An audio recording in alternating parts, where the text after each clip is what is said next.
Ya, pemirsa, hari ini Bursa Efek Indonesia kembali kedatangan emiten baru dan kali ini adalah PT Lini Imaji Kreasi Ekosistem Tbk yang resmi melakukan initial public offering di Bursa Efek Indonesia. Emiten berkode saham FUTR ini melepas sebanyak 1,27 miliar saham atau 20% dari jumlah modal ditempatkan dan disetor perseroan dengan harga penawaran perdana sebesar Rp100 per saham. PT Lini Imaji Kreasi Ekosistem Tbk resmi mencatatkan sahamnya di Bursa Efek Indonesia. Emiten berkode saham FUTR ini melepas sebanyak 1,27 miliar saham atau setara 20% dari jumlah modal ditempatkan dan disetor perseroan dengan harga penawaran perdana sebesar Rp100 per saham. Dengan demikian, perseroan berpotensi mengantongi dana segar dari hasil IPO sebesar Rp127 miliar. Perusahaan yang bergerak di bidang perikanan ini akan menggunakan sekitar 93% dana hasil IPO untuk modal kerja, yang meliputi biaya langganan cloud storage dan biaya pemeliharaan sistem IT untuk kebutuhan penyimpanan data, dengan kapasitas yang lebih besar pada bisnis data storage perseroan. Kemudian sebesar 7% dana hasil IPO untuk pembelian perlengkapan teknologi, guna menunjang aktivitas kegiatan ekosistem gudang kreatif. Pembelian perlengkapan teknologi tersebut diantaranya berupa 500 unit laptop, 200 unit server, dan 600 unit monitor. Bersamaan dengan IPO ini, perseroan juga akan menerbitkan sebanyak 1,02 miliar waran seri 1 dengan harga pelaksanaan sebesar Rp135. Dari Jakarta, Tim Liputan IDX Channel. Baik pemirsa, untuk membahas tema kita hari ini, IPO PT Lini Imaji Kreasi Ekosistem Tbk sudah tersambung melalui Zoom bersama dengan Bapak M. Nizar Abdul Qadir Kafur selaku Direktur PT Lini Imaji Kreasi Ekosistem Tbk dan juga Bapak Victor Aritonang, Direktur Keuangan PT Lini Imaji Kreasi Ekosistem Tbk. Halo, selamat pagi Pak Nizar dan juga Pak Victor ini. Selamat pagi. Selamat pagi. Ya, sebelumnya kami ucapkan selamat pada perseroan yang hari ini sudah menjadi anggota Bursa Efek Indonesia. Mungkin bisa dijelaskan. Pertama, ini saya ajukan kepada Pak Nizar ya, apa sih yang mendasari begitu perseroan menjadi anggota pasar modal?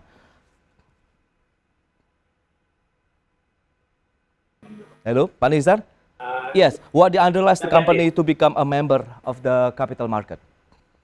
Ya, betul. Thank you. Bisa saya ngomong dengan bahasa Inggris ya? Terima kasih ya. Siap. Okay. As you know, APEC has a huge revenue potential of $500 billion US dollars. Okay. Basically in the four core competencies which future atau PTE Lini Imaji Kreasi Ekosistem is in. The four main competencies is big data analytics, social commerce technology, immersive technology, dengan cyber governance. So with all of these opportunities abound, kami di future believe that having IDX dengan OJK's regulatory compliance requirements and greater scrutiny from the investors, analysts, dengan media will help us steer in the right direction to attract even more new business opportunities, partnerships, and future capital raising. That is one of the main reasons why we decided to get listed as a capital market participant. Okay, so how many share release to the public and what the price that offered to the investor in market pasar modal in Indonesia? Ya, untuk saham sebenarnya yang kita rilis ke market adalah 20% atau senilai dengan 1,27 miliar. Okay. Yang itu kita lakukan. Dan yang kita sudah peroleh adalah dengan 127 miliar. Okay. Itu adalah targetnya kita di IPO hari ini. Baik, dari raihan dana segar, Pak Victor juga mungkin bisa menjelaskan kepada pemirsa IDX Channel berapa dana segar yang bisa diperoleh perseroan dan nanti akan digunakan untuk apa saja ini dana ini? Ya, dari target yang kita pengen capai adalah 127 miliar ini, yang sebenarnya kita akan alokasikan ke beberapa segmen. Okay. Yang pertama adalah di permodalan untuk modal kerja. Dari situ tentunya kita juga pengen mengembangkan dari infrastruktur dan juga keperluan dari perlengkapan gudang kreatif. di mana gudang kreatif ini menjadi satu elemen penting juga untuk pembangunan teknologi dan juga penyerapan dari konten kreator yang ada di daerah yang akan kita support untuk bisa bantu secara keilmuan dan keahlian untuk konten-konten kreator di daerah bisa mendapatkan satu pendapatan baru lah dari sisi gudang kreatif yang kita bikin. Okay. So, Mr. Nizar, can you explain in a more detail begitu ya about the profile of PT Lini Imaji Kreasi Ekosistem TBK? Yeah.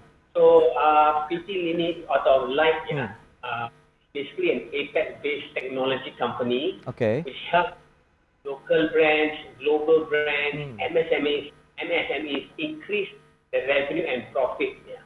Okay. Again, providing accurate data analysis, utilizing the latest technology to drive high-performing business solutions, and most importantly, designing and building the consumer and industrial software aplikasi. Dalam 4 bidang competency, which I mentioned just now, big data. So we help businesses, all shapes and sizes, to understand the data, be it by collecting, processing, analyzing. Untuk apa? Untuk gain very specific insights and to make them have better decisions. Okay. The big analytics that we provide for our clients and our customers, it goes across from data engineering all the way to predictive analytics, right? Again, these are all big jargons, but what we do is we want to simplify them because ultimately, business owners and consumers, what they want is how do we drive revenue and profit for our companies, right? So that's where we come in and tell them how exactly can we do that. So that's for the first dalam tentang big data analytics. The second one, so the second one is social commerce technology. We all know that in this current state, community drives everything, right? The power of virality, where we're able to understand human mechanics, human behaviors to see how they can able to spread something or somewhat in that particular arena. More so in the community space, where we help build this technology and come from commerce, web portal, blockchain, Web3, and even AI, right? So that's where we are coming in very strongly to see how we can able to, and even doing and introducing social commerce technology to our customers, which we have already been working on very, very deeply in. So we understand the people's psychology, people's behavior, people's emotions, and then we're able to build very specific products so they're able to get the people, their customers, business customers, to do something which they've been trying to do. Okay. That is social commerce technology. Yang tiga, the third core competency is immersive technology. This is very exciting technology, Pak. This is basically where we introduce capabilities for our customers, for our consumers, to revolutionize the way how people interact. Seperti apa? Seperti AR, augmented reality, virtual reality, extended reality, and also metaverse, right? So we look into all of these elements and figure out how best we can able to get our business customers to engage. Right? So we look into all these elements. We want to enhance the communication. We want to provide new and innovative ways so that our customers can enjoy this immersive technology. And the fourth one is also very, very important. It is this cyber governance. Everything on the internet, even offline, is measurable. I mean, boleh measure everything. When it comes to measurable, means we can collect things. So what happens to our data? What happens to our clients' data? So we employ very specific platforms, in-house software and tools to do data protection, risk detection, threat mitigation, right? So we look into all the compliance, even for the recently ratified Perlindungan Data Pribadi in last September, where they talk about how do you do your data governance, data privacy. So that's what we help to do when it comes, once we collect data, how do we protect it, right? Not only from the external parties, but also from the internal parties. How do we ensure and we can employ those strategies as well as services for our clients in today? So these are the 4 four main core competencies, Oke. which we believe gives very, very good value for our current clients right now, which they're enjoying it, and for future clients coming in also. So that's what PT Life does. Oke, Mr. Rizal. Dan berikut ini kami sampaikan infografik terkait Anda bagaimana dengan profil dari emiten yang baru saja menjadi anggota Bursa Efek Indonesia. Ya, seperti yang bisa Anda saksikan di layar televisi Anda, kita lihat dari profil PT Lini Imaji Kreasi Ekosistem Tbk dengan kode saham FUTR. Saham yang dilepas tadi sudah disampaikan 1,27 miliar saham atau 20% dari modal ditempatkan. Underwriternya PT Indo Capital Sekuritas dan PT KGI Sekuritas Indonesia. Harga IPO yang ditawarkan tadi sudah disampaikan Rp100 per saham, dana segarnya Rp127 miliar. Nah, kan kita lihat seperti apa penggunaannya dari dana hasil IPO ini. Ya, kita lihat 127 miliar itu 93%-nya digunakan untuk modal kerja. Kemudian 7% digunakan untuk pembelian perlengkapan teknologi. Itu dia dari sisi penggunaan dana IPO. Untuk modal kerja sebagian besar. Lantas bagaimana dengan kepemilikan saham? PT Lini Imaji Kreasi Ekosistem Tbk, sesudah IPO ada Rian Saputra, kemudian Irfan Handoko, PT Digital Futurama Global, dan Masyarakat. Lantas bagaimana dengan posisi aset, liabilitas, ekuitas dari perseroan? Asetnya mencapai 71,73 miliar, kemudian liabilitas 11,06 miliar, ekuitasnya 60,6 miliar rupiah. Baik, kita akan lanjutkan kembali perbincangan bersama dengan narasumber kita, Bapak Nizar Abdul Qadir Kafur, Direktur PT Lini Imaji Kreasi Ekosistem Tbk, dan Bapak Victor Aritonang, Direktur Keuangan PT Lini Imaji Kreasi Ekosistem Tbk. Baik, kita akan lanjutkan kembali. Kali ini masih ke Pak Nizar. Bagaimana nih? Can you explain about the profile of PT Lini Imaji, dan kita tahu bagaimana juga dengan current level of business competition in advertising industry today in Indonesia? No problem. Thank you so much, Pak. Yeah. So further profile of PT Lini Imaji Kreasi Ecosystem, or LIKE atau Future, is an APAC-based technology company Okay. that helps global brands, local conglomerates, MSMEs increase their revenue and profit with our four core competencies. Yeah. The first core competency is our big data analytics. Right? So we help businesses collect, process, and analyze large amounts of data with compliance. Right? It goes from data engineering all the way to predictive analytics. Okay. What we, because we want to understand their customers better, their business better, in their business intelligence. We take away all the difficulties in that and make it easy for our clients to do that. So, and we make it very simple for them. So that's one of the main things which we do for big data analytics. We ensure even if they don't have any capabilities when it comes to big data or small data, because everything online is measurable, we can help on that. So Future is able to assist on that for that first competency for our clients. Yeah. The second competency is basically social commerce technology. We know that how platforms, applications work.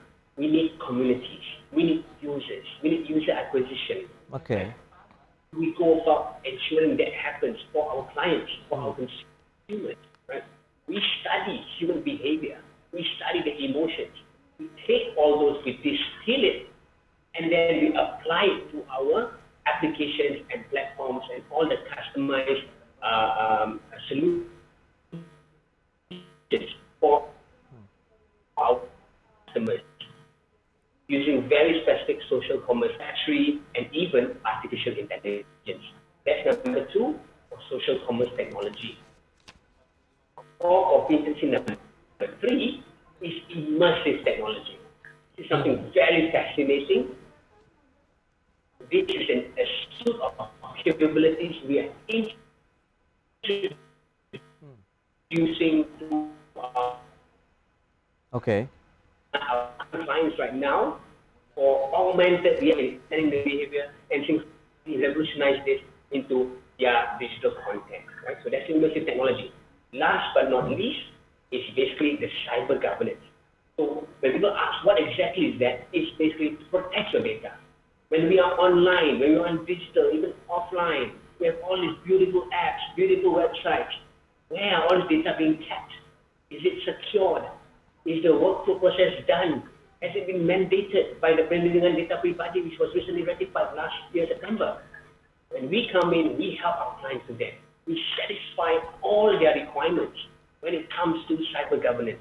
Because Okay. we know that in these coming weeks and months, right, data is something very, very key, not just for the external, Okay. but for the internal users also. So in a gist, that is what PT Lite atau PT Lini Imaji Creation Ecosystem does for our clients. Oke, thank you, Mr. Nijar. Dan sekarang kita ke Pak Victor ini. Bagaimana dengan kinerja perseroan saat ini dari sisi pendapatan laba bersihnya bagaimana? Apakah ini menjadi salah satu penopang juga nanti bagi para investor dalam memilih saham ini? Pak Victor, silakan.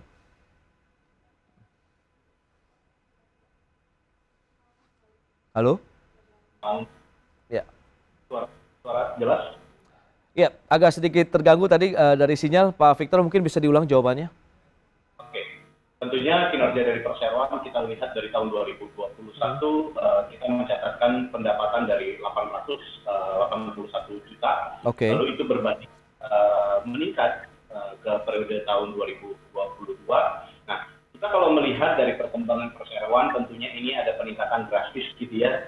Kita menilai dari pendapatan 2021 dengan 2022 dari 88 juta sampai dengan ke 19 miliar. Lalu sebenarnya di tahun 2022 yang dalam proses pencatatan kita sudah masuk pembukuan di 46 miliar. Nah, hal ini berkembang tentunya dengan strategi dan juga pengembangan ekspansi di feature ini, tentunya juga dengan ditopang dari teman-teman yang ada di FUTR, Oke. dari kemampuan kami dan secara prinsipal atau juga spesifik terhadap kinerja dari perseorangan, baik dari yang memiliki experience dari data analytical dan juga advertising, ada juga riset dan sebagainya. Tentunya faktor penunjang utamanya adalah dari development teknologi dan juga yang disampaikan oleh Pak Nizar tadi adalah kemampuan kami membaca riset sehingga mampu mengantarkan campaign dari perusahaan lain atau eksternal untuk bisa menciptakan profit. Baik, kita ke Pak Victor kembali nih. Pak Victor, lantas bagaimana strategi dari perseroan dalam menghadapi tahun 2023 ini seperti apa? Kita tahu persaingan bisnis di industri digital di Indonesia juga kan cukup ketat begitu. Lantas adakah strategi khusus yang sudah disiapkan? Tentunya strategi dari perseroan adalah melakukan ekspansi yang dimana sebenarnya di tahun ini kita sudah memiliki 3 area, yaitu ada di Indonesia, Malaysia, dan Singapura. Nah, dengan kebutuhan dari brand ataupun juga klien yang ada di luar sana, banyak sekali kebutuhan mereka terkait dengan pendapatan untuk bisa menciptakan campaign yang benar-benar bisa menghasilkan. Nah, dari situ kita akan melakukan ekspansi dari beberapa, tapi tentunya ke depan kita akan melakukan penetrasi di Filipina dan Vietnam untuk bisa masuk ke Asia Pasifik lebih masif lagi. Nah, sejurus dengan itu, apa sih yang akan dilakukan oleh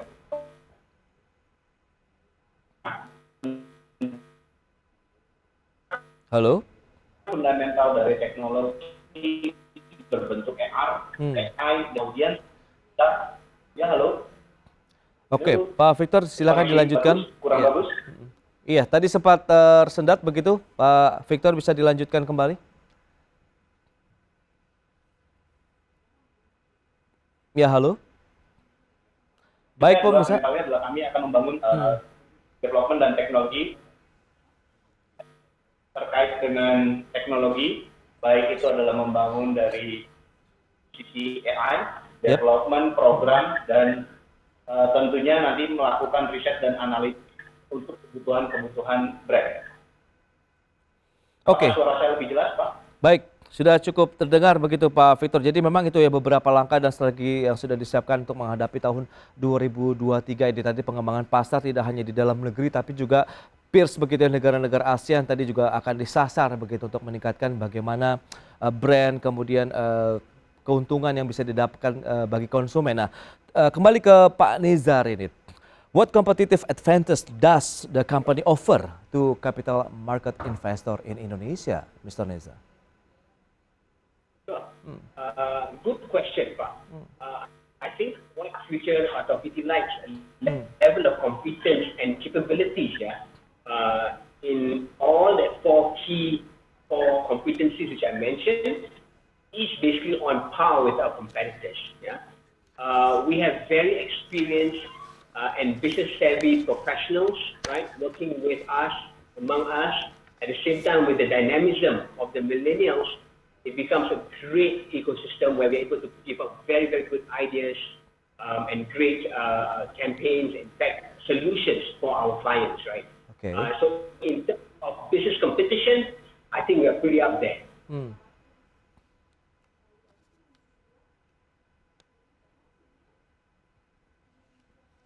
Yeah. Yeah. Okay. And you should, yeah, right. So again, along with our active clients in Indonesia, Malaysia, and Singapore, we are also enabled to upsell and cross-sell opportunities to businesses who have multi-market presence.